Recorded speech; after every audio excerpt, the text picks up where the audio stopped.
who is also not here today, to return to her post and call Congress back to Washington to do the people's work.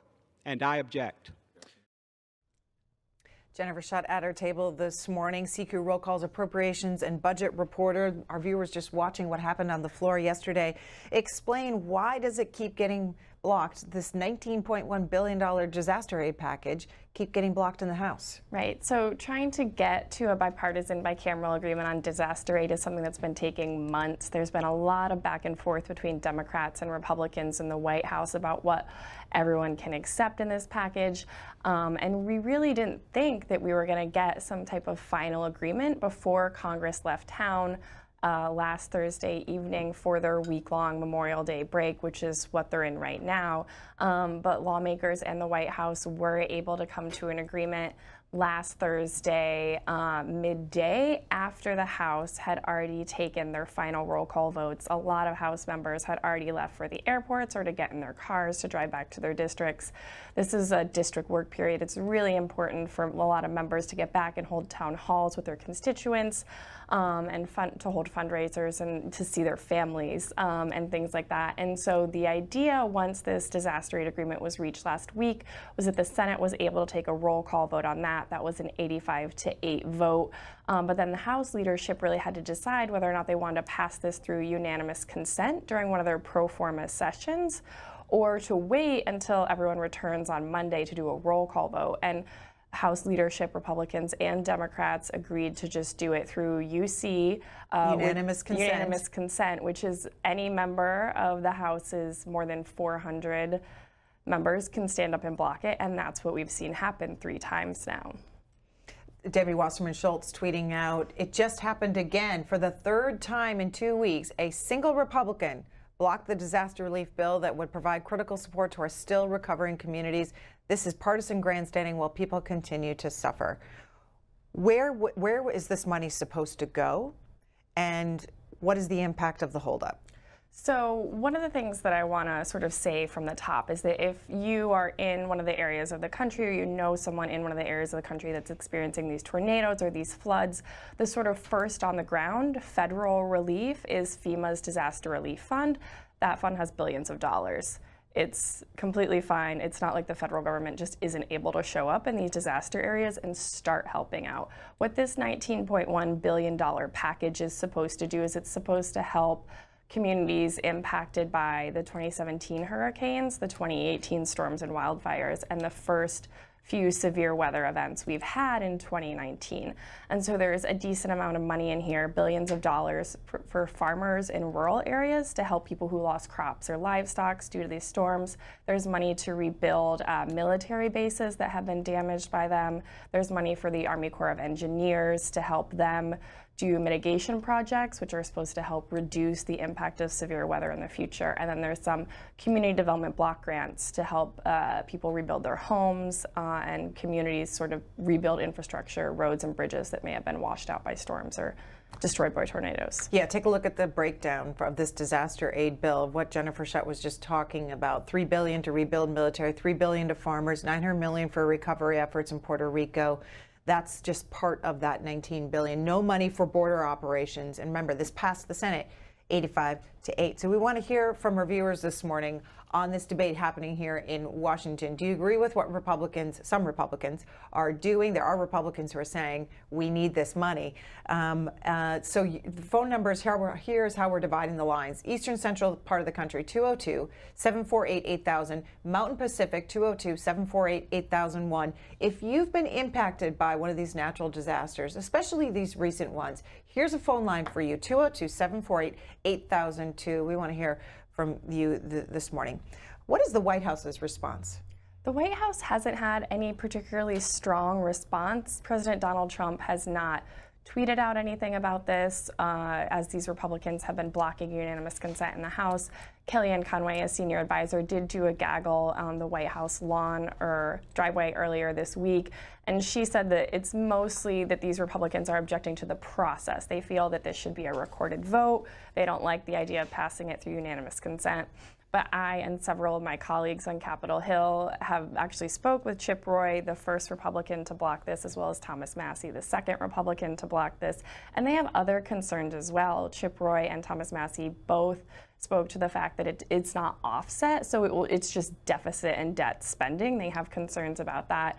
And Chip Roy, who is a Republican from Texas, he also listed concerns about the fact that this does not include that money that the White House requested to address the surge of migrants on the Mexican border. And that's an issue that Congress knows they need to start trying to come to a conclusion on as soon as they get back. But it was originally supposed to be in this package, but then it was dropped at the last minute because lawmakers really wanted to get the disaster aid package through because it has been months. I wonder how our viewers feel about that. Do you agree that the price tag is too high here and that there should be offsets to it? If it's passed next week when Congress returns, what is the process for issuing this money, for it getting to these states that were impacted by these natural disasters? So because this money goes to several different agencies in the federal government, they all have their own processes. One of the areas that my colleague David and Lerman and I have been looking at is the Community Development Block Grant Program, which is run through Housing and Urban Development. That program has been known for years to have a few structural issues, and that's one of the things that lawmakers are hoping to clear up in this disaster aid package, because they did a series of 3 different disaster aid bills after those 2017 hurricanes and wildfires to help Texas, the Gulf Coast, Puerto Rico start to recover, and a lot of that was Community Development Block Grant funding. Those are grants that are designed to help people whose homes couldn't be fully repaired by flood insurance or FEMA grants to sort of really make those long-term repairs to get their lives back together. And one of the issues with that program is that because it's not permanently authorized by Congress, every time a disaster aid bill passes and is signed into law, HUD has to issue new guidelines, print those in the Federal Register. States then have to come up with how they want to spend this money. They have to submit financial controls, an action plan, and another plan to HUD that they then have to agree on. A lot of times there's back and forth there that can take months. In this case, it's actually taken several months. Senator John Cornyn, the senior Republican senator from Texas, he's given a few floor speeches about this. He is very unhappy with the slow process. And so the hope is that when this disaster aid bill gets signed into law, that it will speed up that process. And so states like Texas and Puerto Rico, that they can really start to spend down some of the billions in dollars that has just been sort of sitting around since these previous disaster aid bills passed. We'll go to St. Petersburg, Florida. Bob is our first caller here this morning. Good morning to you. Your question or comments about this disaster aid debate here in Washington? There's already money available for disasters. Okay. There's already money available for disasters. So you don't think Washington should be spending an additional $19 billion? Well, they haven't spent what they have. That's a good segue into Jennifer Shutt's story on Roll Call's website. Federal money hasn't reached disaster victims. Right, and so there are lots of different accounts that the federal government uses to respond to natural disasters. The first on the ground, like I was saying previously, is the Federal Emergency Management Agency's Disaster Relief Fund. That fund, they haven't spent all the money, but that's actually a really good thing, because if FEMA's Disaster Relief Fund was in the low millions, we would have a very serious problem on our hands, because they need that money around to respond quickly when a tornado touches down or a community floods. So that account does have a lot of money that's unspent in it, but that is broadly bipartisanly considered a good thing. The Small Business Administration, they have disaster aid loans that they can give to help small businesses recover afterwards. There is HUD's Community Development Block Grant Program. There's funding through the Department of Agriculture, which is in this package that's sort of working its way towards the president's desk to help farmers who, if you have a tornado destroy your entire crop or your livestock situation, this is something that's really important to the agriculture community. And so there are a lot of programs out there, and some of them have smaller balances than others, but that's definitely something that Congress debates through its annual appropriations process and whenever they have a disaster aid bill. Part of the holdup over the disaster aid was the president's insistence that money, not as much money be included in this for Puerto Rico. How much has Puerto Rico received since Hurricane Maria? And how much money would they get under this legislation? And what is sort of the status of disaster aid for that island? Right. And so I don't necessarily have a final dollar amount because there's so many different accounts. It's a little bit hard to keep track of.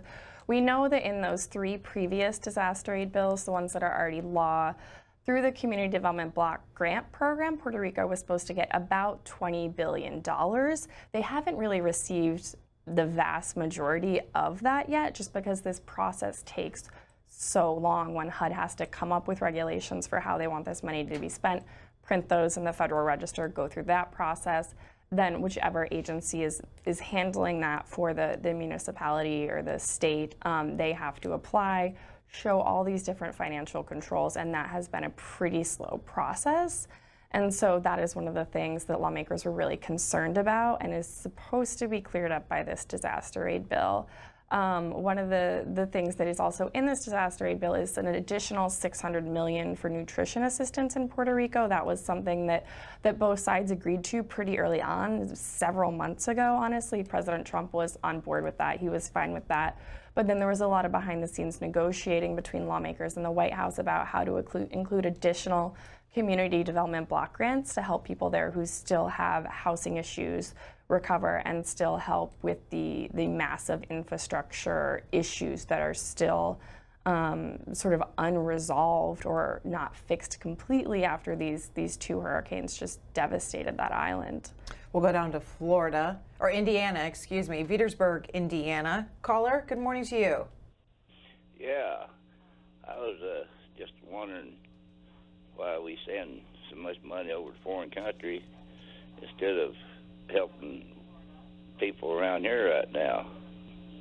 Okay, all right. Jennifer Shutt, you cover budget and appropriations. Can you just explain the percentage of foreign aid of our total foreign budget, and how much does disaster aid make up of that budget? Maybe, I know you probably don't have the exact number off the top of your head. I do not. But can you give us an idea? Yeah, so typically there's 2 pots of money that the federal government spends every year that in very round numbers total $4 trillion. One of those pots is mandatory. That's, once again, very round numbers, about $3 trillion. Mandatory spending is Medicare, Medicaid, and Social Security. That is essentially on autopilot unless Congress does a massive bill to change how those programs are run. The other portion is discretionary spending. In this fiscal year, which is fiscal year 2019, that's about $1.3 trillion, and that is determined by Congress and the White House every year through 12 annual spending bills. One of those bills is the state foreign operations spending bills. That's just one of them. It doesn't have a pretty high allocation. So we don't actually spend a whole substantial amount of money on foreign aid in foreign countries. There's a bit of a broader debate, I guess, if you will, kind of under the umbrella of money that's spent outside the United States. And then, of course, the defense budget comes into play because we have bases around the world. We have troops deployed around the world. We have lots of military contractors working on research and development. And so one could argue either way, whether that's domestic spending or international spending, because most soldiers are American citizens. And, if you consider that domestic spending or foreign spending is probably a contentious debate. Where does disaster aid then fall into those pots of money? Is that discretionary, or is it completely outside of those 2 these 2 areas, those broad 2 areas. classifications, right? So one of the 12 annual spending bills is the Homeland Security Spending Bill, and the Federal Emergency Management Agency is housed under the Homeland Security Department. So when that bill gets brought up in the House and Senate committees, and then potentially on the House and Senate floors, that's where that debate would take place. The Disaster Relief Fund isn't typically an area of contention. There's a formula that's used to determine how much it should get every year. Obviously, lawmakers could, plus that up if they wanted to, but it's, based on how much they've spent in previous fiscal years. But this isn't considered emergency spending, this $19 billion? This is considered emergency spending. So this bill is not one of the 12 annual appropriations bills, and so these come up from time to time when we have severe weather, or a couple years ago when the Zika crisis was in its height, we had, I believe, a $1.1 billion spending bill to help add funding for the National Institutes of Health, and I believe the CDC got some money in that as well to sort of address the Zika issue. So when these things crop up that you couldn't necessarily fully plan for, Congress passes usually an emergency spending bill. Sometimes they'll try to offset it a little bit, but in situations like this, they might not. We'll go to Jordan in North Carolina. Jordan, what are your thoughts on this? My thoughts is I agree with the caller from Florida saying that they're spending too much money on these federal disasters, and I know that we have a president that's probably is concerned about that, but that was just my comment. I wanted to get her thoughts on it. Okay, we'll go to Jordan. We'll go to John, who's in Normalville, Pennsylvania. John, good morning. Yes, I wanted to comment about we had a flood here about 3 years ago, and the money that they used out of there, the people, they didn't get their money back from the federal government for their home, so they made them demolish all the houses, and they didn't get their assessment value on the homes, and to rebuild some of them that they could rebuild, they could get a small loan, and I don't think it's used properly, the funds that they get. The state uses the money for the roads and stuff. They gave them the money for the flood control, but they didn't get their money for the people should got their money for the houses that they destroyed. Okay, Jennifer Shutt, can you explain how need is determined for disaster aid funding? Yeah, and so there's a lot of different formulas that the different agencies use for this. FEMA typically is sort of the first one out of the gate that determines where the funding goes and how much each community gets, but they are sort of like food, clothing, and shelter response. And one of the things that I think is probably important to note in this situation is that if you're a homeowner, your homeowner's insurance policy, you have to get the National Flood Insurance Program on that if you want flood insurance. And so that's one of the things that we've seen in a lot of these situations is that a homeowner will get their regular policy thinking that that covers flood damage, but you actually have to make sure with your agent that you're also getting the National Flood Insurance Program for flood insurance. And so that is one of the things that we've seen time and time again in these disaster zones is that people will not have flood insurance on their homes. And so we then get into a situation where they are really relying on either nonprofit groups or state and the federal government to help them rebuild. And that's one of the things that these community development block grants are really important for, is that is one of the broad areas that states can use, is they can actually help these homeowners repair their homes if your roof is still damaged, or if you need to have all of your electrical done, or you have mold that needs to be addressed. That's what this community development block grant program is sort of designed for, is to help these people out to rebuild their lives essentially.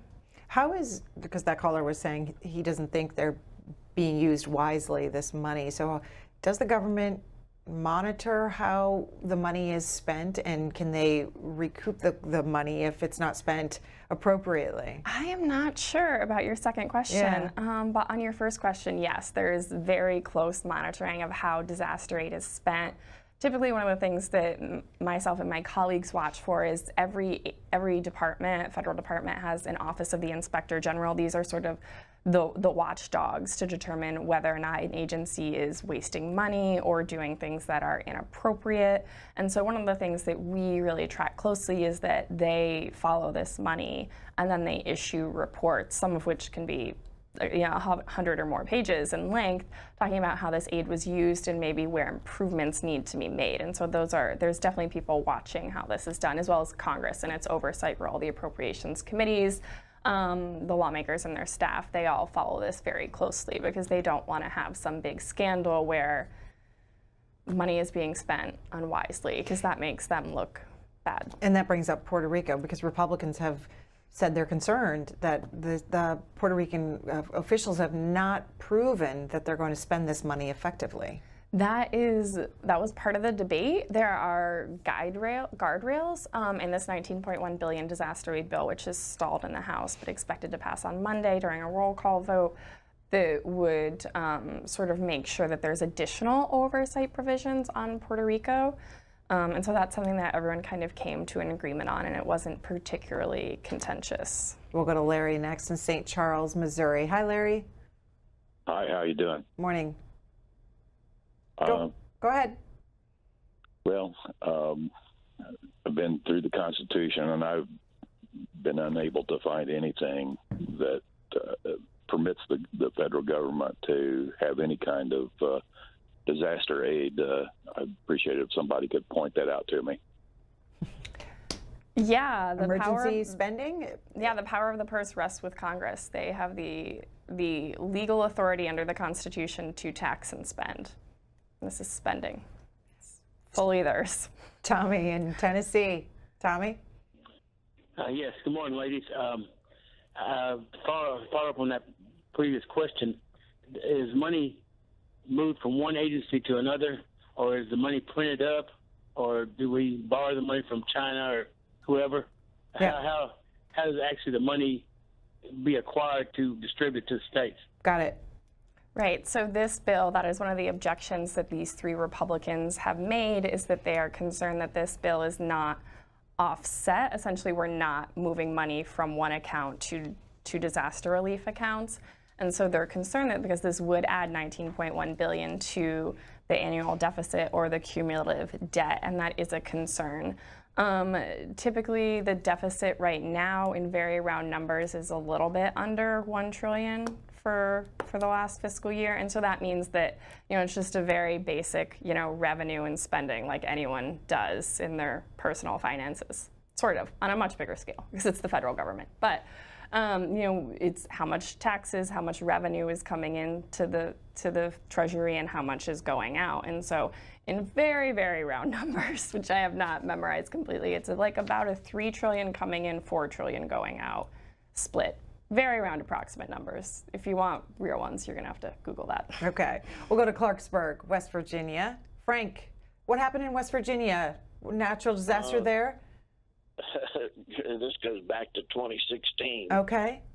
In the southern part of the state, it was really, really, really bad.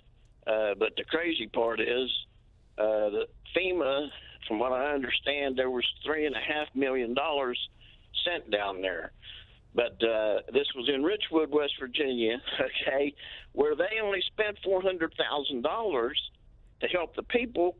And if you go onto a site through the state auditor here, they ripped off, they had people under indictment where, well, $3.5 million was stolen. And it's just crazy. Now, there's other towns in West Virginia that they're still fighting to try to get their homes built after they've been tore down. So I don't know what the solution is. Well, one solution is people shouldn't steal money for disasters.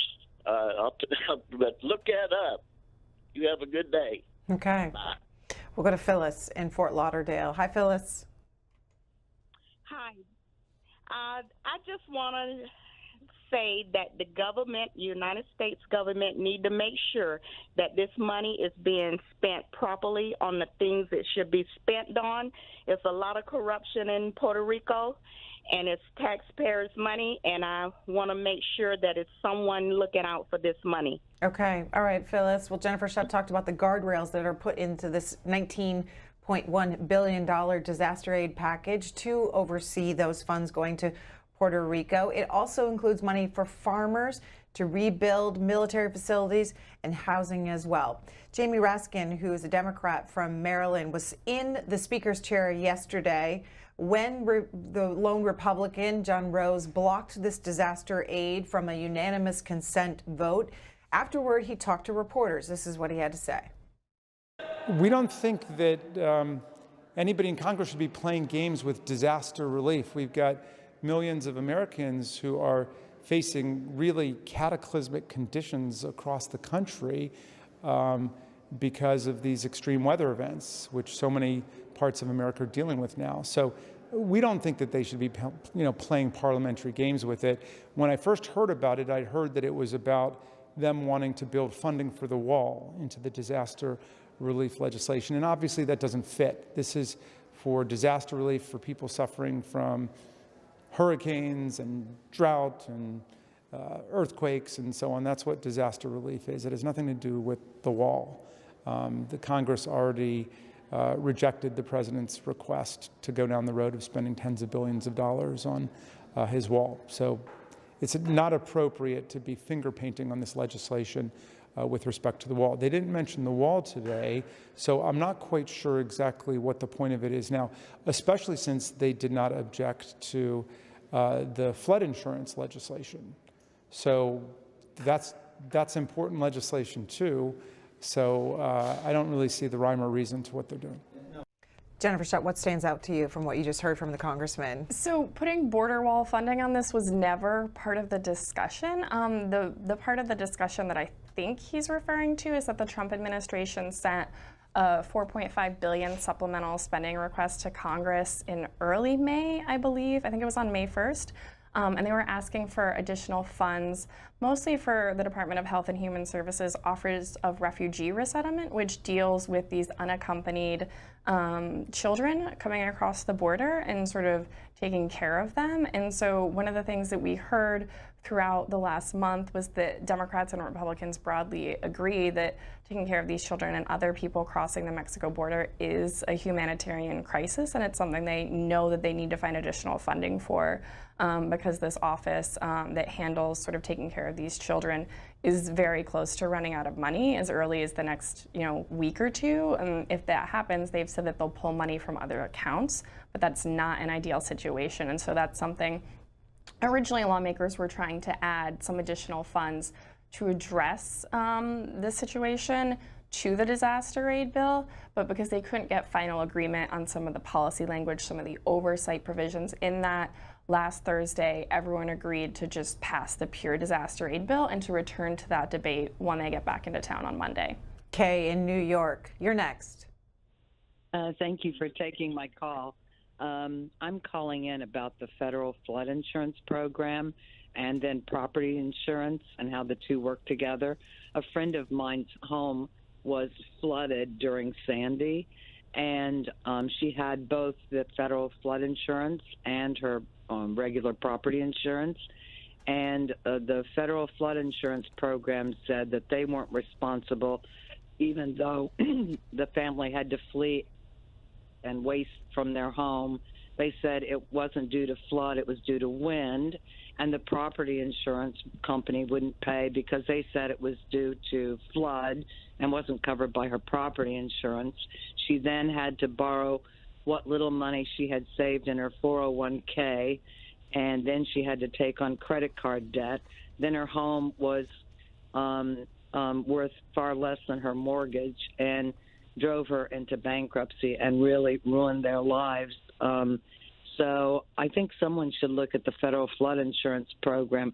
Whenever you have two insurance companies, they always point their fingers at one another and say, no, it's not our responsibility. It's the other insurance company's responsibility. And it was just so devastating for my friend. That's okay, my comment. Jennifer Shutt.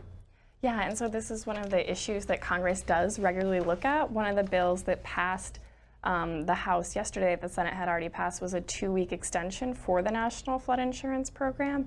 So that's something that Congress is going to need to revisit again in 2 weeks. And they typically will need to do a bigger reauthorization instead of just doing these sort of piecemeal temporary ones. But I mean, the biggest, solution in this situation is to probably call your congressperson and your senators. And if it's a specific issue, I mean, there are people in those offices that are designed to do constituent service. And so they may be able to help with that, or they may be able to direct you to someone who could help with that situation. It sounds pretty horrible. We'll go to Kevin, who's in Roseville, New Jersey. Hi, Kevin. Hi, good morning. Morning. I was just calling to say Yes, and thank Jennifer for explaining all these issues with the disaster aid. The key word here is help.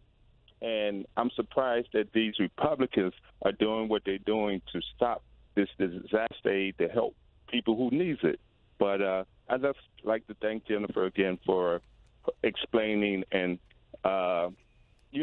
about this disaster. Sure. So, Jennifer Shutt, let's end with going over again what happens next.